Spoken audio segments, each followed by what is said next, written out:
Good morning, नमस्कार, आदाब, सत श्री अकाल दोस्तों। ये है आपका अपना प्रिय डॉक्टर आदि कश्यप, मुंबई का मानुस आपके लिए लेकर आया है आपका मनपसंद program positive karma, episode number 1981। और कहानी का शीर्षक है मंजिल से पहले वाला मोड़, यानी कि मंजिल से पहले का मोड़।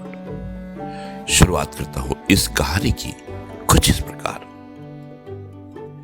दिल्ली से पटना जाने वाली एक रात की ट्रेन चल पड़ी थी। डिब्बे में बैठे किशोर अद्वितीय के हाथ में एक पुराना बैग, जेब में बस कुछ नोट और दिल में एक सपना था, अपने गांव की लाइब्रेरी फिर से खोलना।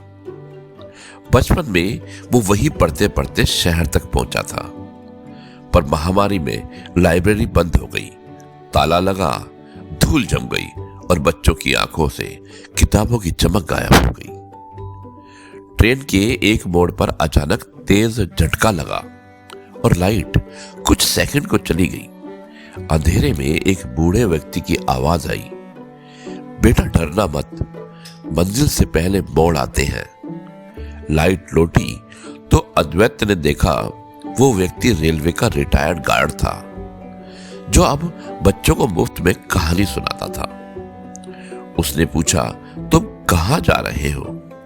अद्वैत बोला, वहीं जहां से मेरी पढ़ाई शुरू हुई थी, लाइब्रेरी की चाबी ढूंढने। बूढ़े गार्ड ने धीमे से कहा कि चाबी अक्सर ताले में नहीं, दिल में मिलती है। उसने अपनी जेब से छोटा सा पीतल का टोकन निकाला, रेलवे के दिनों का स्मृति चिन्ह, और अद्वैत की हथेली पर रख दिया। ये मेरे लिए भाग्य का टोकन था, अब ये तुम्हारे उद्देश्य का बनेगा। सुबह होते होते ट्रेन गंगा के पुल से गुजरी। धूप नदी पर बिखरी हुई थी, जैसे किताब के पन्नों पर पड़ती रोशनी। अद्वैत स्टेशन उतरा तो उसने पहला झटका मिला। गांव के मुखिया ने साफ कहा, लाइब्रेरी खोलना अच्छा है, पर अभी पैसा नहीं, जगह नहीं और लोगों का मन भी नहीं। मोड़ पहला। अद्वैत ने हार नहीं मानी। वो स्कूल गया, बच्चों से बोला कि अगर हम रोज 10-10 पन्ने पढ़ेंगे तो एक महीने में 3 किताबें खत्म होती हैं। बच्चे चमक उठे और उन्होंने कहा कि मंजूर। बस यही से दूसरा मोड़ आया। कुछ लोग बोले, आजकल मोबाइल है, किताब की क्या जरूरत? अद्वैत ने एक विचार रखा, सड़क किनारे लाइब्रेरी। उसने टूटे बेंच, पुरानी तख्ती और बरगद के पेड़ के नीचे एक डब्बा रखा। रोज एक किताब और रोज एक कहानी। पहले तीन बच्चे आए, दूसरे दिन 7 और फिर 12। तीसरे मोड़ पर बारिश आई, किताबें भीगने लगी। उसने पुराने तिरपाल से छप्पर बनाया और बच्चों के साथ हंसते हुए किताबें बचाई। बरसात थमी तो गांव के बढ़ई ने कहा, मेरे पास सूखी लकड़ी है, शेल्फ मैं बनाऊंगा।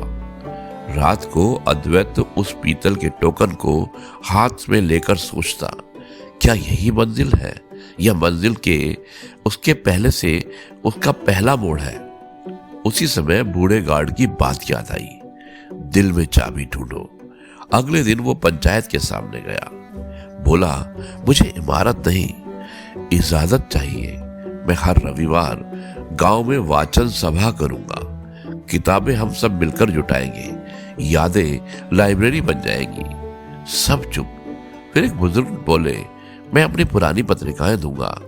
एक महिला बोली, मेरे बेटे की स्कूल की किताबें पढ़ी हैं। जब 30 लोगों ने हाथ उठाया तो चौथा मोड़ सीधा रास्ता बन गया। 3 महीने में बरगद लाइब्रेरी बन गई।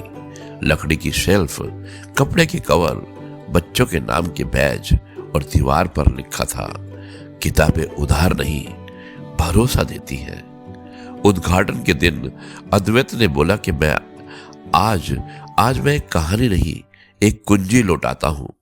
उसने वो पीतल का टोकन बच्चों को दिखाया और एक लड़की सना की जेब में रख दिया।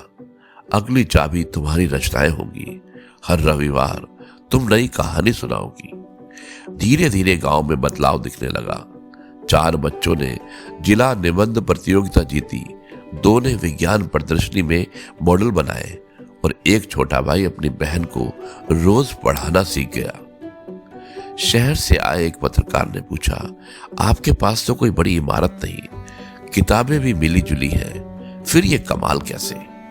अद्वैत मुस्कुराया, क्योंकि हमने लाइब्रेरी बनाई नहीं, हमने पढ़ने की आदत को घर बदल दिया है।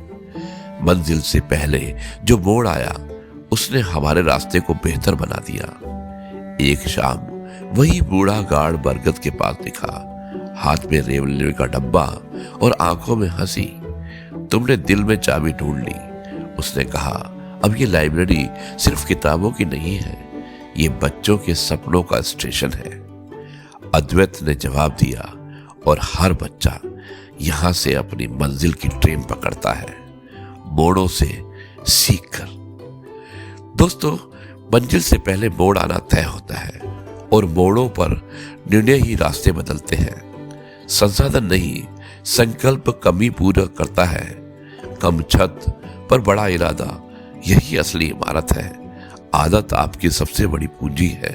पढ़ने की आदत, कोशिश की आदत, साझा करने की आदत। हर बड़े काम की चाबी बाहर नहीं, भीतर मिलती है, दिल के अंदर। ये थी आज की कहानी। मुझे उम्मीद है कि आपको ये कहानी पसंद आई होगी। अब मैं इस कार्यक्रम को यहीं पर समाप्त करता हूं और कल आपसे एक बार फिर से मुलाकात करूंगा कुछ नई बातों के साथ। तब तक के लिए आपसे कहता हूं, जय गुरु जी, शुक्राना गुरु जी।